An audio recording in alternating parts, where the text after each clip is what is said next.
Amados líderes, saudações. Sejam bem-vindos a mais uma edição do nosso podcast Chá de Coaching e Liderança. Por sinal, o primeiro podcast do ano 2024. Este espaço é um ambiente em que os líderes conectam-se, partilham e juntos crescem. É assim que o nosso programa inspira-se na abordagem de gestão por competências-chave, C de conhecimento, H de habilidades e A de atitudes. Assim, nós convidamos líderes moçambicanos que se destacam nas mais diversas esferas de atividade produtiva para, na primeira pessoa, transmitirem suas narrativas de liderança, dando a conhecer que conhecimentos teóricos é que adquiriram, que conhecimentos práticos em forma de técnicas, ferramentas, habilidades é que obtiveram para complementar aquele conhecimento teórico e que atitudes em forma de ser, estar, comportamento ou no limite caráter é que forjam para acomodar quer o conhecimento teórico bem como o conhecimento prático. A abordagem ou a técnica que nós privilegiamos é a comunicação, porque entendemos que existe uma reciprocidade entre a liderança e a comunicação. Através da comunicação, os líderes manuseiam esta ferramenta para transmitir as suas ideias, visões de uma forma clara, compreensível, simples e transparente, para que os liderados possam não só compreender a causa, mas também possam se apropriar dela e que esta possa ser também postergada para as gerações quando o líder se tornar dispensável.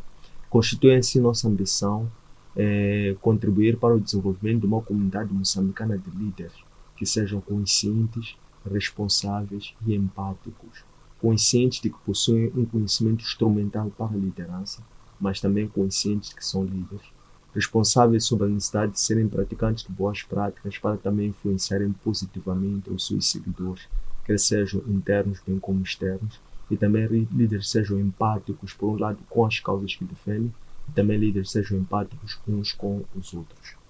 Temos como líder convidado para a edição de hoje a líder Rhoda Mondlane. Ela é que é formada em ciência política, ativista política, especialista em projetos de governação municipal, desenvolvimento e participação política, com enfoque para a juventude e mulheres, e também é conselheira espiritual. Líder Rhoda Mondlane, bem-vinda ao nosso podcast. Muito obrigada. Estou à vontade e estou com uma expectativa, uma ótima expectativa para esta nossa conversa.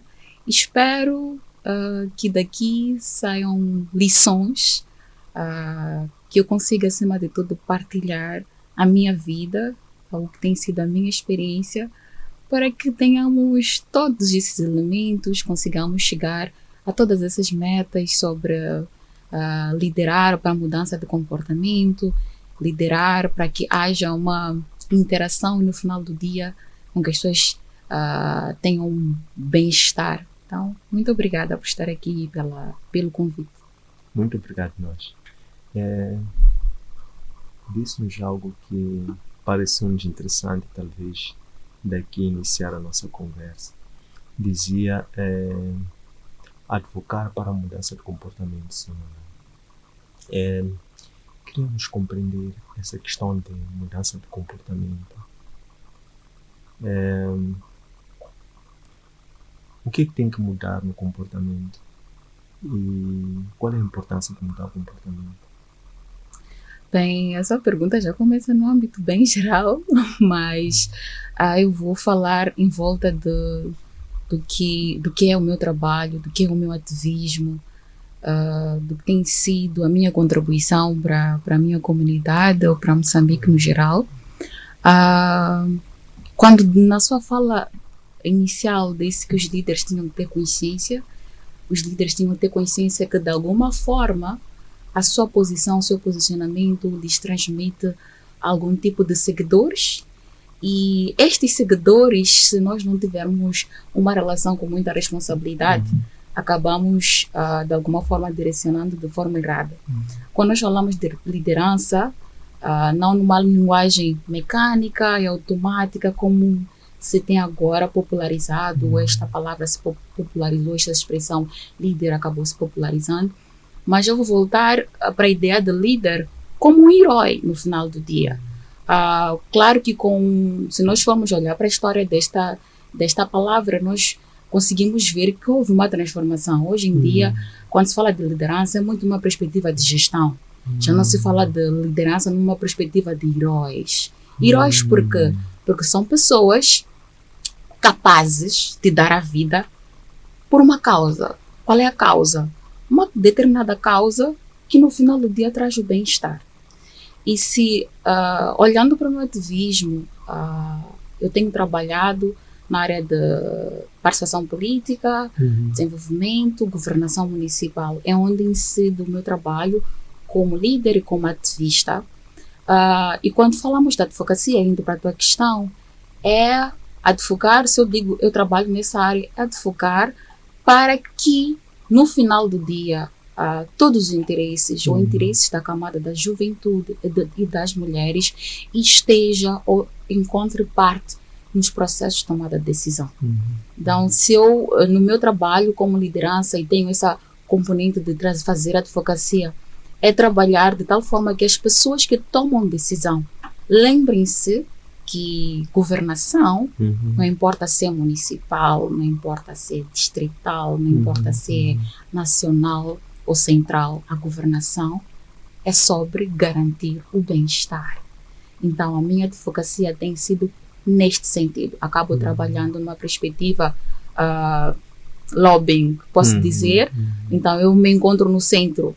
De um lado, eu trabalho com mulheres, jovens também, e também do outro lado, eu trabalho com entidades municipais, as pessoas detentores do poder político e que têm a capacidade de tomar decisões que no final do dia irá garantir este bem-estar que eu estou aqui a dizer sempre que eu falo de governação. Muito interessante e profundo.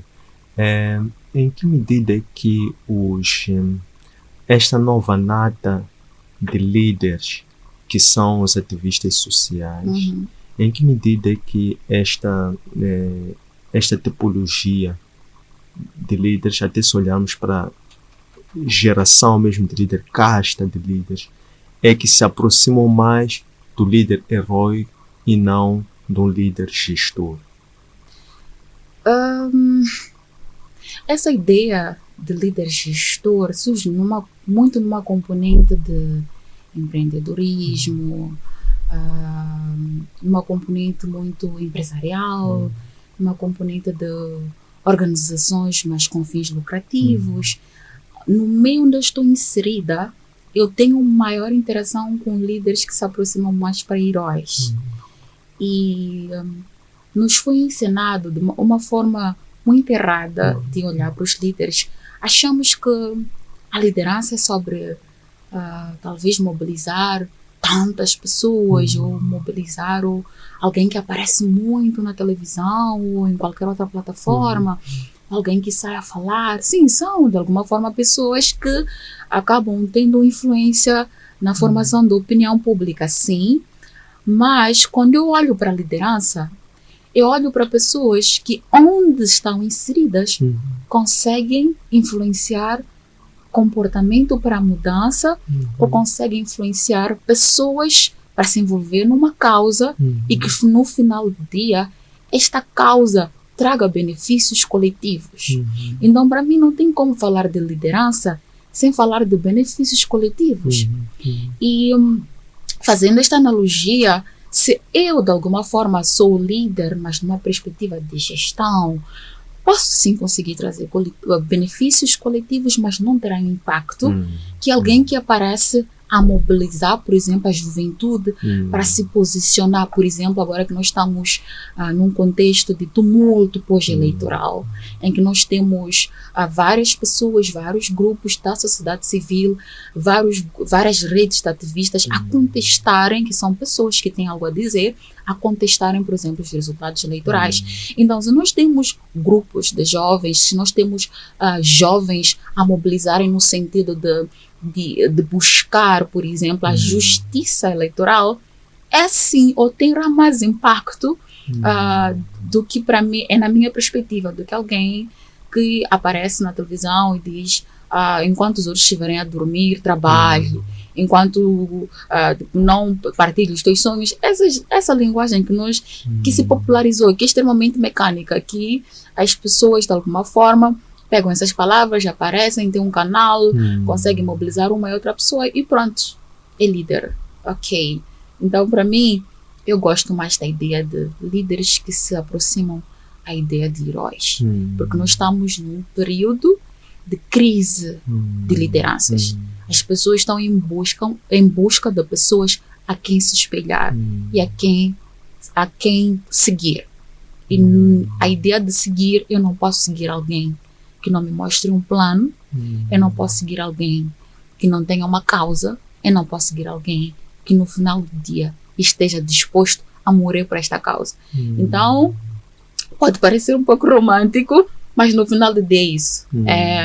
É seguir alguém que realmente é olhar para a liderança no sentido de nós precisamos de heróis. Excelente. Em que medida a dimensão espiritual do homem empresta-lhe essas vestes? Esteve aqui a fazer menção, nomeadamente, a fé, determinação, coragem para seguir um propósito. Eu acho que é bastante complicado mobilizar se a parte de tudo começa no espírito. Nós podemos ter um dia uma conversa bem mais nessa área, mas tudo começa no espírito, e se tudo começa no espírito, não tem como falar de liderança se não estamos espiritualmente bem, de alguma forma. Então, a nossa parte espiritual é fundamental até para o nosso propósito.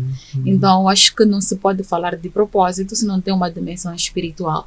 Então, porque se nós só olhamos para a perspectiva física, nada nos é sagrado ou nada nos é...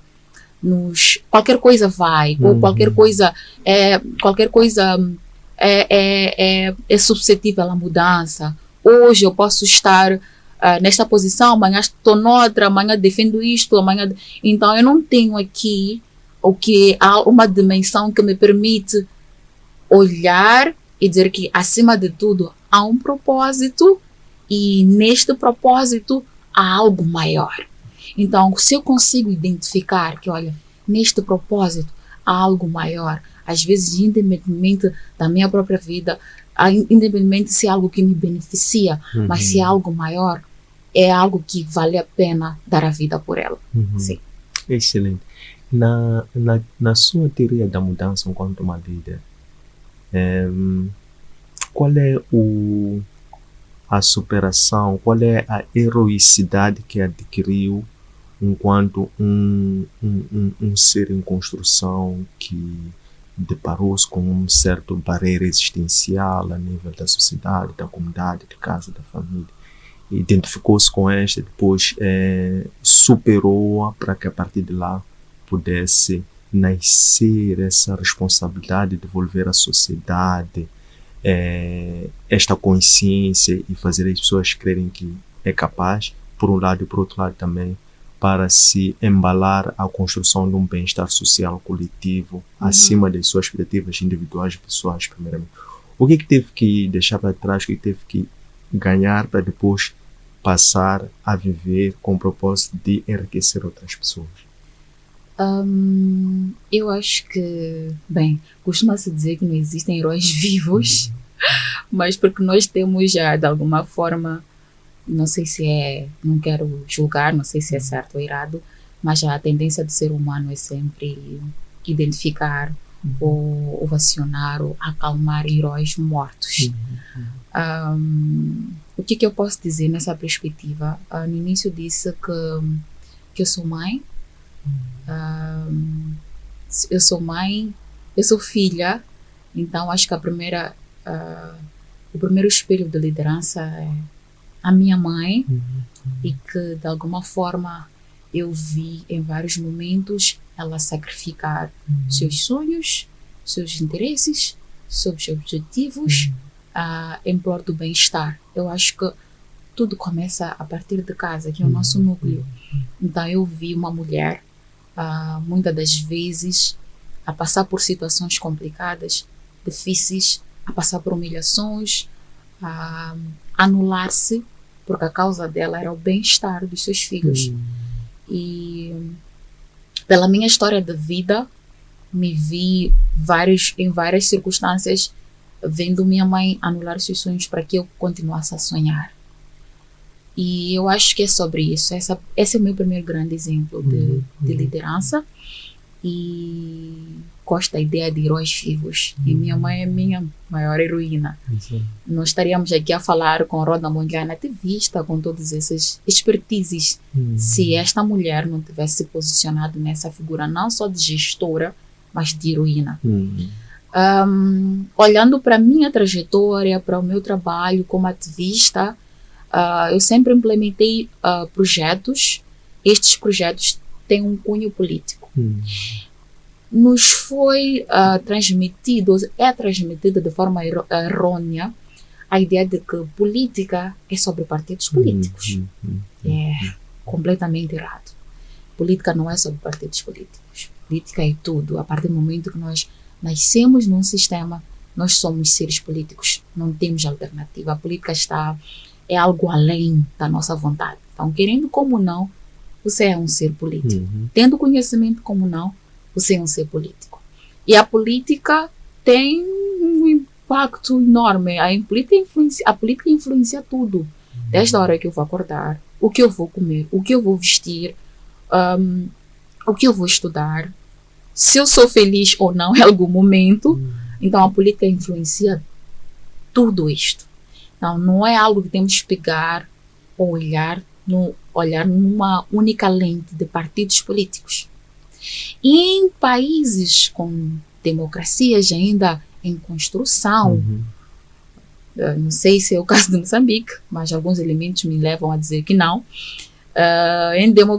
com democracias em construção, com regimes ainda híbridos que não se sabe muito bem o que é, qual é o nosso sistema, o que se trata bem em Moçambique, qualquer pessoa que se posiciona numa perspectiva política, essa pessoa chama a atenção de pessoas que não estão muito interessadas com que as outras pessoas saibam o que é política. Por que eu estou a dizer isso? Eu disse que eu trabalho com questões de governação municipal, eu trabalho com participação política, e a minha abordagem é capacitar para participar e influenciar mudança.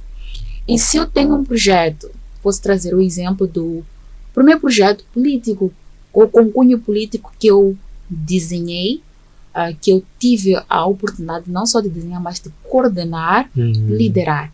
Eu falo do projeto Juventude Cidadania Eleitoral. É um projeto que tinha como lema quem confia no município. Eu fiz esse projeto no âmbito da plataforma de Jovens Líderes, que é uma das redes onde eu exerço o meu ativismo. E este projeto trazia uma coisa completamente diferente e inovadora. Esse projeto trazia pela primeira vez uma coisa muito interessante. No período eleitoral, se for a perceber quem são as pessoas que participam como é que eu posso dizer, dos comícios. Quem são as pessoas que enchem os caminhões? Quem são as pessoas que ostentam as camisetes partidárias, as cores partidárias? São sempre jovens, não é isso? Na sua maioria são jovens. E muitas das vezes, estes mesmos jovens nunca antes haviam tido oportunidade de discutir governação, de discutir política, de dizer, olha, existem partidos que estão a concorrer. O que esses partidos têm a nos oferecer? O que esses partidos têm a dizer em relação aos nossos desafios? Porque se alguém se candidata e diz que tem a capacidade de resolver os meus problemas, como é que essa pessoa terá a capacidade de resolver os problemas se nem conhece os meus problemas? Então, a ideia do projeto Juventude Cidadania Eleitoral surge nesse contexto de, olha, basta de jovens a perpetuarem violência eleitoral, basta de jovens a trocar o seu voto por um prato de comida, por uma camiseta ou por uma capulana, mas nós queremos jovens sentados numa sala a discutirem. Oh, senhor ou senhora candidata ou candidato, o que pretende fazer caso ganhe as eleições. Isso nós, digo nós porque eu estava com um grupo, implementamos esse projeto em 2018, nas eleições de 2018, e pela primeira vez nós trouxemos aquilo que nós falamos do primeiro frente a frente na história da democracia de Moçambique.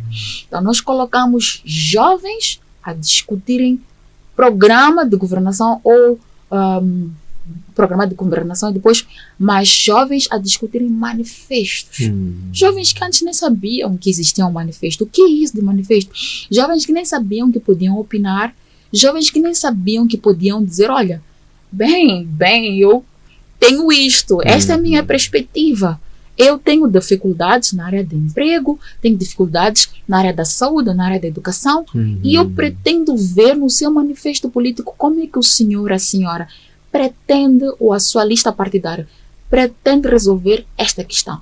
Porque se aparece, somos quase 30 milhões de moçambicanos, não é isso? Então, no meio de 30 milhões de moçambicanos, um grupo aparece e diz, vai resolver os problemas. É porque realmente vai resolver os problemas. Se nós os dois ainda não temos uma lista, aparecer de queremos resolver os problemas da nação, é porque nós achamos que ainda não temos capacidade para fazer isso. Então, se alguém aparece, tem que ter mesmo capacidade para fazer isso. Então, este projeto trouxe grandes lições. Então, pela primeira vez, nós estávamos a ver jovens a questionarem os candidatos. E usávamos essa estratégia. Por quê? Porque é a fase, o período eleitoral é a fase onde os políticos estão mais abertos, não é? A discutirem, conseguem ainda sentar debaixo de uma árvore, abraçam pessoas que em condições normais não abraçariam. Lembram-se que é o povo quem legitima as suas posições, os seus cargos. Então nós usamos isso ao nosso favor e estávamos a colocar jovens a liderarem um processo pela primeira vez em Moçambique. Foi um projeto implementado na cidade de Maputo, na cidade da Beira, em Quelimane, em Nampula, e foi extremamente interessante. E acabamos sim, de alguma forma, influenciar até os resultados eleitorais. Porque se nós, numa conversa como essa, em que tem candidatos a um cargo político, ou especificamente esse projeto, estamos a dizer, temos candidatos à edilidade de um determinado município, ali, e um jovem levanta e diz, olha, eu não confio meu município ao senhor, à senhora, porque a senhora ou o senhor não está preparado ou não está preparada. Então é sobre isso, é sobre ver esse tipo de mudança. Por que eu estou a trazer esse contexto? Porque em contextos onde a questão de debate eleitoral, debate político, não é uma coisa comum, quem lidera este processo acaba chamando a atenção. Roda Mondlane está em Inhambane, por exemplo, um município que anteriormente nunca havia tido projetos com um cunho político, com um cunho de governação, está a juntar jovens para questionarem a governação. Então, isso chama a atenção. De alguma forma, é sobre saber quem é esta pessoa, qual é o interesse, e nós não vamos romantizar. Política é sobre controlar o poder e garantir, usar de todos os recursos morais e imorais para garantir o poder. Então, se a política está lá, se este grupo é detentor do poder político, vai fazer de tudo para que não haja nenhum arranhão neste processo, nesta bolha de poder.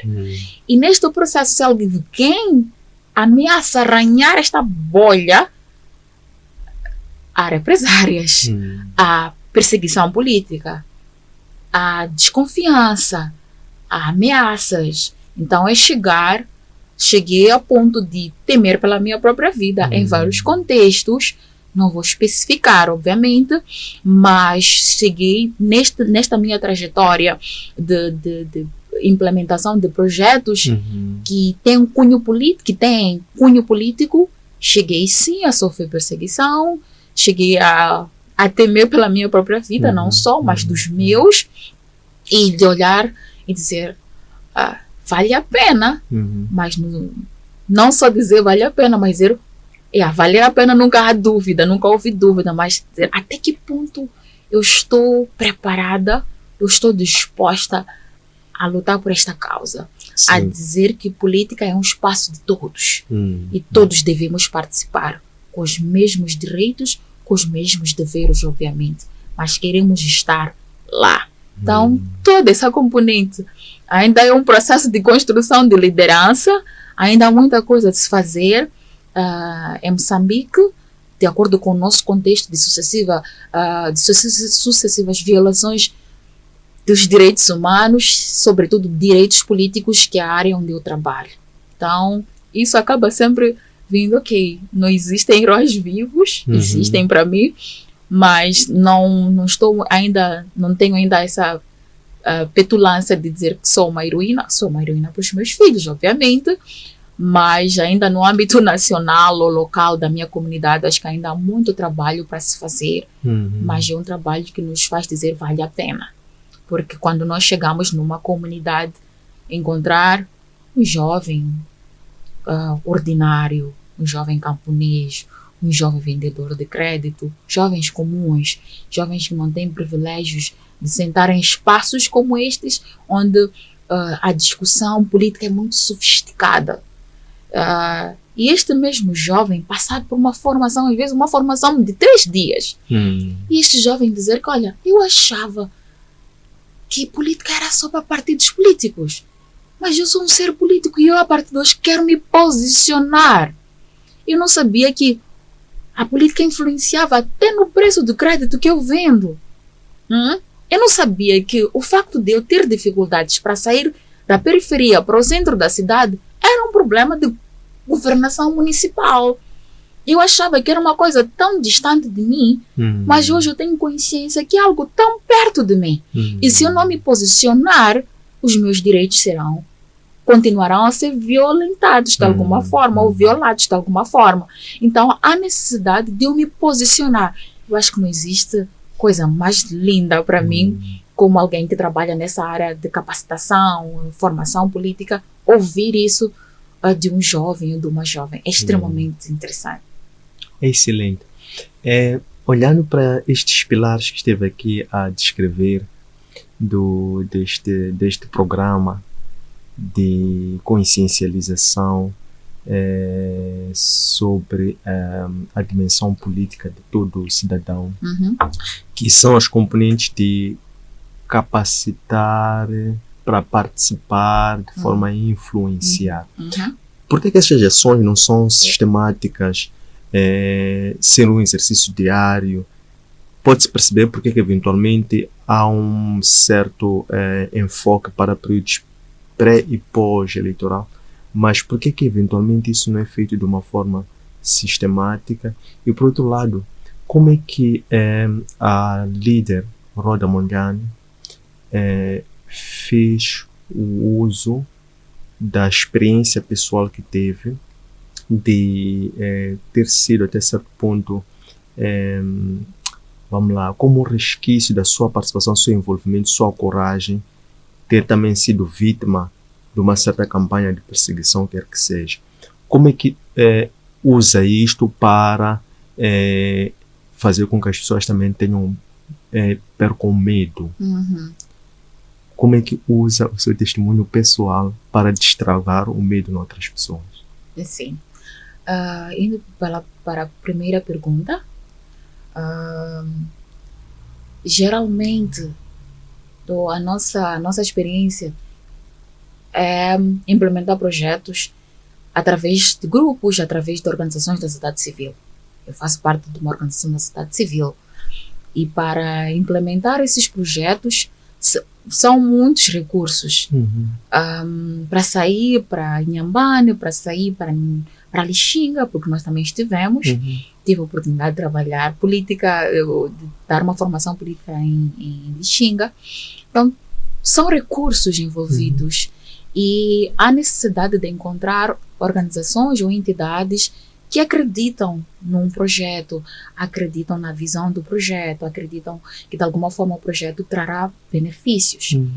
E uma área onde o período onde existe maior atenção para esses projetos de cunho político, infelizmente, tem sido no período pré-eleitoral, sim. E também pelo teor do projeto que eu aqui estive a detalhar, não seria bem enquadrado num período muito distante das eleições. Porque se o projeto era de alguma forma influenciar o voto consciente, se o projeto era garantir que os jovens tivessem um posicionamento, influenciassem os manifestos, é sempre numa área próxima às eleições. E é estratégico. Os políticos estão extremamente abertos. Estão abertos nessa altura. Então é estratégico também para organizações que trabalham nesta área da participação política terem maior abertura nessa altura para discutir essas questões ou para fazer algum tipo de lobbying ou advocacia. O ideal é ter essa ideia da capacitação para a participação, para influenciar, ter ainda de base, ter como algo rotineiro é fundamental, sim, tanto que por causa dessa experiência que eu acabei tendo, dessas lições, hoje em dia estou a trabalhar numa organização, participo, que é embrionária, está na fase embrionária, mas que quer trazer essa questão da formação, da participação e para influenciar, quer trazer essas componentes fora do período eleitoral, como algo de rotina, a trabalhar participação política, a trabalhar desenvolvimento, trabalhar governação fora do período eleitoral é fundamental, sim. E o que eu posso trazer aqui como o ideal que nós queríamos é questões sobre cidadania, questões sobre o quão é fundamental com que os cidadãos participem, tenham conhecimento sobre questões políticas e não estejam tão alheios ou tão além ou tão apáticos. É algo que tinha que acontecer. É um sonho, mas tinha que acontecer a partir da base. Por que na cadeira de educação moral e cívica, não sei se ainda existe, educação moral e cívica, não se discute cidadania, não se discute o que é um partido político, não se discute o que é um governo, não se discute, olha, a governação existe para resolver os problemas das pessoas, que é fundamental discutir numa linguagem muito simples, não sofisticada, sobre o que é isso de contrato social. Se eu saio para a rua, há um contrato social. É uma linguagem extremamente acadêmica, não é? Sim, então há sim necessidade de se sofisticar, passa a expressão, para ter uma população politicamente sofisticada. Há necessidade de popularizar a política. Então, se os conceitos ainda forem extremamente sofisticados, se o debate sobre a política ainda for extremamente sofisticado, se não levarmos o debate sobre governação, sobre destrinchar, dizer para as pessoas que política é sobre eu acordar e dizer que eu tenho o meu pão básico, tenho perspectivas para sonhar, para planificar a minha vida, para realizar os meus planos, meus sonhos. Dizer que, olha, política é só um fio que garante que isso tudo aconteça. E para que tudo isso aconteça, você precisa ter conhecimento, participar, exigir. Se nós não levarmos essas conversas para debaixo, para a conversa da árvore, conversa do chapa, conversa do bairro, do muro, conversa do chá, se nós não tivermos esse processo de popularização da política, nós ainda teremos esses espaços sofisticados, privilegiados e, de alguma forma, ainda teremos pessoas que não têm consciência que devem participar. Também a minha veia política ou a minha formação me faz dizer que não interessa a nenhum governo. Não interessa a nenhum governo. Não interessa a nenhum grupo que detém o poder.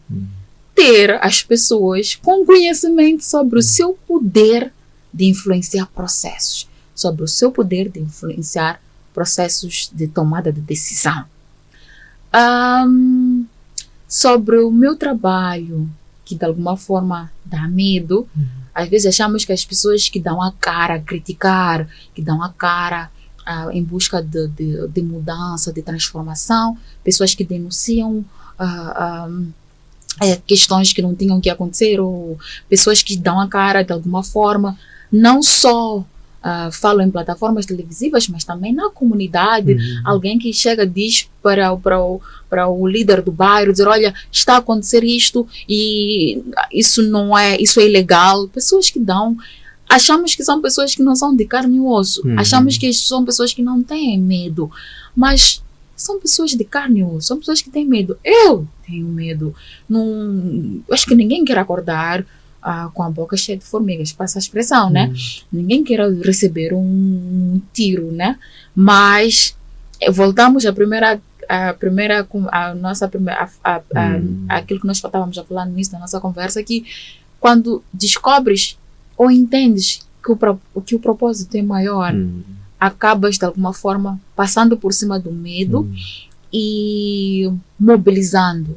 A nossa estratégia de intervenção como ativistas é mobilizar, porque se somos muitos a dizer ou a clamar que, olha, não está bem, dificilmente vão pegar a roda, ou dificilmente vão pegar ao pessoal do chá.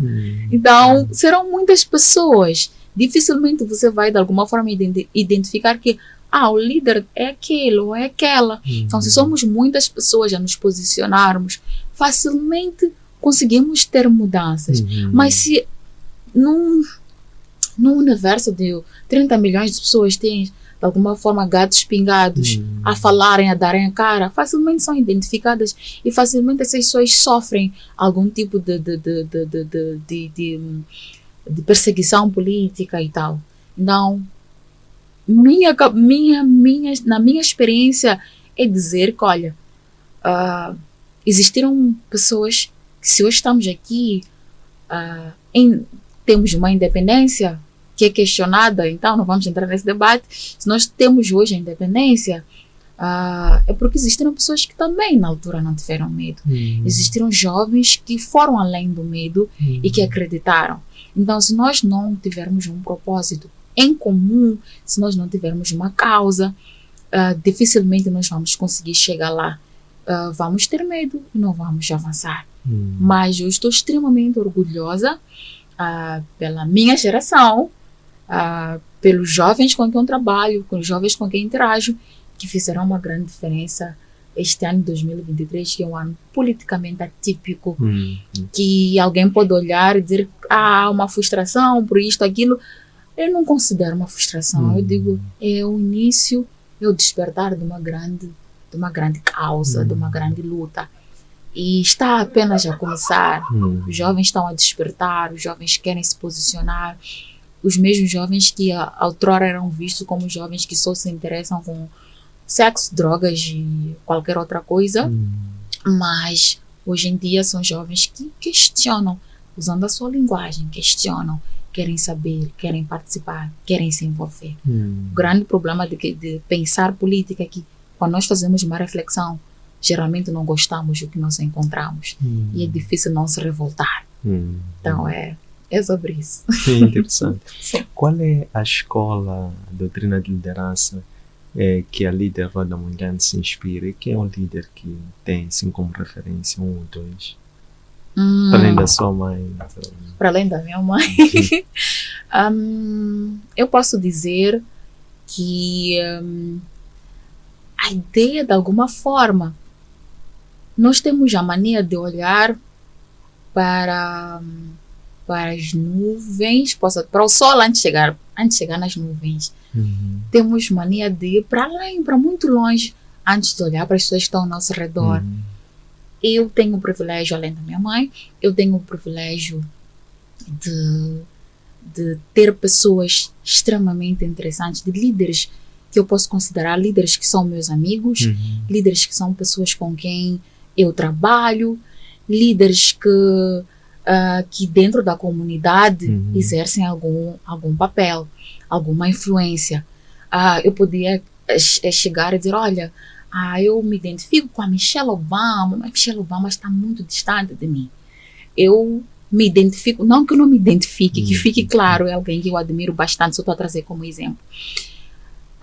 Eu não conheço as lutas da Michelle Obama, eu não sei como é que ela ultrapassa os seus desafios, eu só conheço a parte bonita que nos é apresentada, mas eu tenho o privilégio de alguém como a Jéssica Macamo, que é alguém muito próximo a mim, consigo ver, admiro a sua liderança, a sua capacidade, vejo as suas lutas, vejo no seu espaço como é que ela consegue, de alguma forma, influenciar processos de mudança, e eu me espelho a isso. Eu me espelho a Hortência Franco, que esteve aqui também, que participou do chá, que é alguém que faz um trabalho incrível. Eu me espelho com vários ativistas, como o famoso ativista agora que perdeu o dedo, acho que todos viram, que mesmo com perseguição política ainda continua a estar lá, dar a cara, lutar pela justiça, para que se coloque a justiça eleitoral. Então, são muitos, são muitos ativistas. Me espelho, de alguma forma, pelos meus docentes, pessoas que me formaram.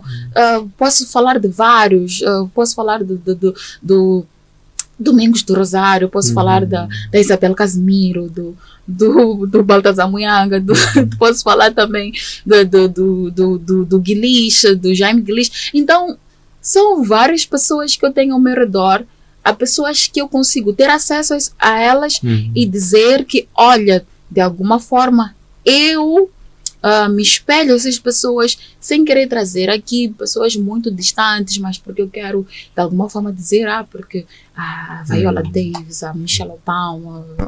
Não, eu gosto das pessoas, das experiências, das pessoas que estão ao meu redor.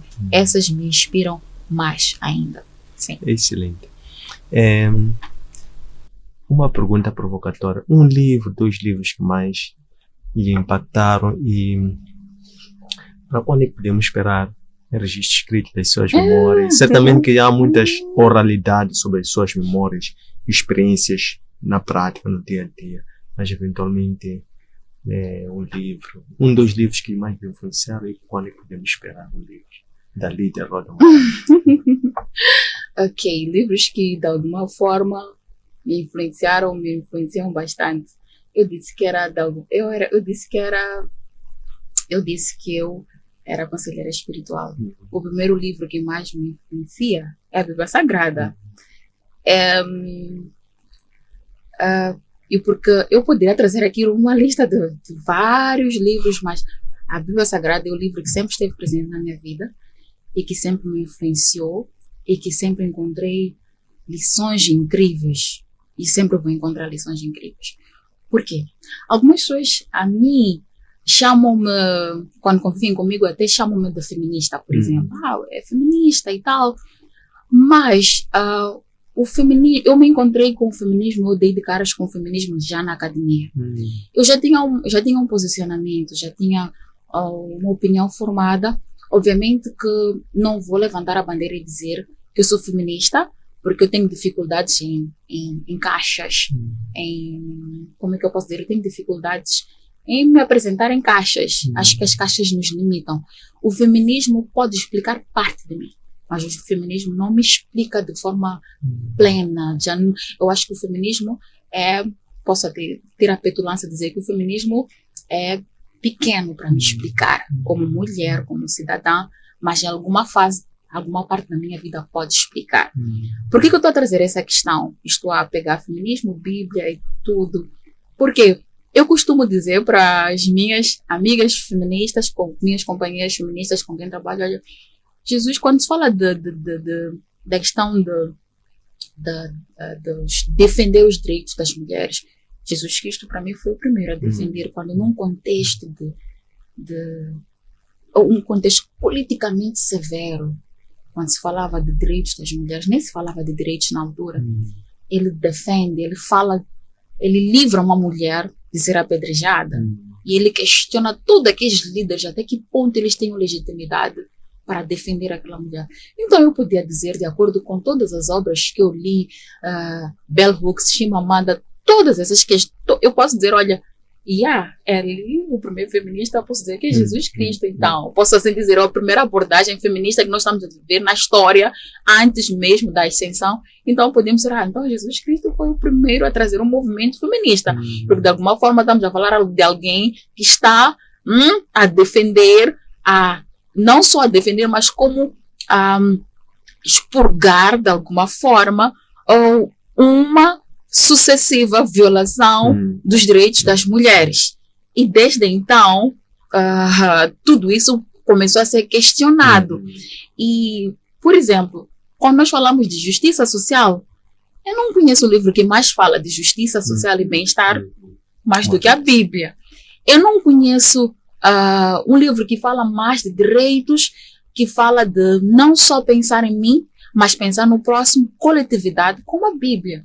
Eu não conheço um livro que seja tão completo que me influencia a me posicionar, a pensar no meu propósito, a influenciar as minhas ações, como a Bíblia. Então, eu posso citar vários, mas eu primeiro preciso, de alguma forma, citar a Bíblia.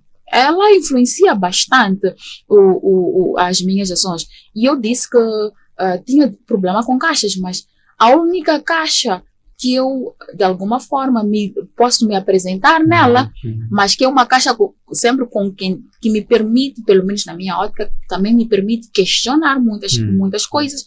Eu fato de ser cristã, eu sou cristã. Então, eu não sou religiosa, eu sou cristã. Então, eu posso questionar até o que as pessoas olham como dogmas no cristianismo. Eu tenho o privilégio, na minha relação com Deus, de questionar. E muitas vezes, nesse meu questionamento, encontrar respostas. Então, é basicamente isso. Excelente. O tempo é limitado. Queríamos colocar a última questão. Saber, aprender de si. Quais são os hábitos e rotinas que pratica para a sua preparação para agir em público na sua liderança? Como é que se prepara fisicamente, espiritualmente, emocionalmente e psicologicamente? Eu sou alguém que, de alguma forma, não sei se eu sou uma pessoa disciplinada, não vou aqui. Eu acho que eu queria ser um pouquinho mais disciplinada. Como é que eu me preparo para ter essa interação com o público? Eu estudo bastante a área que eu quero trabalhar. Se eu vou, de alguma forma, se existe algum tema que eu tenha, que um determinado projeto queira, porque eu falei daqui do processo de capacitação, eu sou formadora, então é mesmo de me preparar. Há necessidade de se preparar bastante e não só aprender com os que já fazem. Eu acho que nós temos que ter muita humildade para dizer que, olha, eu consigo até aqui, mas daqui em diante eu não consigo mais. Então é ter uma humildade, dizer que eu não sei. A partir do momento que eu digo eu não sei, eu abro um espaço para aprender com alguém, para aprender vários livros que nós temos em determinadas matérias. As pessoas que já trabalham naquela área, é muito de buscar experiência com pessoas que já fazem e fazem bem. E não só para ter este equilíbrio espiritual, físico, tudo mais, não é fácil. Eu sou mãe, sou solteira, eu cuido, meus filhos dependem de mim, então eu tenho que exercer este papel sendo mãe e pai ao mesmo tempo. Não consigo ser pai, mas é só uma expressão de dizer que, olha, meus filhos dependem exclusivamente de mim de alguma forma. Claro que sempre tive o apoio, o amparo da minha mãe, da minha família, minhas irmãs e tal, mas é dizer que não é fácil ter que ser essa profissional, ser esta ativista, ser essa pessoa que aparece em público e tudo mais, faço viagens, mas ao mesmo tempo preciso ser mãe, preciso garantir que a minha casa esteja em condições, que os meus filhos estejam em condições, preciso garantir tudo isto. Então, se eu não tiver esse equilíbrio espiritual, emocional, eu não consigo. Então, se existe uma coisa que eu faço muito, eu oro, eu sou uma mulher de oração, eu oro e sou uma mulher de fé e eu faço meditações. Eu tenho espaços momentos meus em que eu tenho que, de alguma forma, me distanciar de tudo, até às vezes dos meus filhos, porque eu preciso de mim. eu preciso fazer uma meditação, uma reflexão sobre o que eu estou a fazer, como eu estou a fazer. É uma coisa que eu faço várias vezes, é rotineiro. Sim, sou uma pessoa que socialmente trabalho com pessoas, mas socialmente não sou uma pessoa tão sociável, posso dizer assim. Não sou uma pessoa que interage muito, não gosto muito de lidar com pessoas, mas a vida sempre me colocou nessa posição. Então, eu faço as minhas reflexões, eu faço as minhas meditações, eu sou alguém que está sempre com rascunhos, a planificar. Se o plano A não deu certo, nós temos até Z. Então, é muito de persistência e acreditar que vai dar certo. Vou fazer, vai dar certo. Acho que todas as dificuldades são uma ferramenta para explorar, para explorar as nossas capacidades. Então, qualquer desafio é dizer, ok, como é que eu retrocedo para pular este muro? Então, é sobre isso, é sobre estar lá e acreditar que as dificuldades sempre são uma oportunidade de vermos o agir de Deus na nossa vida, de vermos até onde nós somos capazes de ir. Sim. Excelente. Muito obrigado pelo tempo que dispôs para nos ensinar sobre liderança. Desejamos a si os maiores sucessos. Muito obrigada. Que o Divino Criador dê essa força fora do comum e poder mental para continuar a influenciar com positividade e esperança as muitas pessoas que precisam de beber e aprender de si. Muito obrigada. Foi um grande privilégio estar aqui. O programa é extremamente interessante. Eu acho que, volto a dizer, já vamos falar dos bastidores, que tem lições extremamente interessantes, e dizer para as pessoas para acompanharem o chá, que de alguma forma irão encontrar experiências de vida que vale a pena seguir. Então, obrigada. Muito obrigado. Estas lições encontram postadas nos nossos arquivos digitais.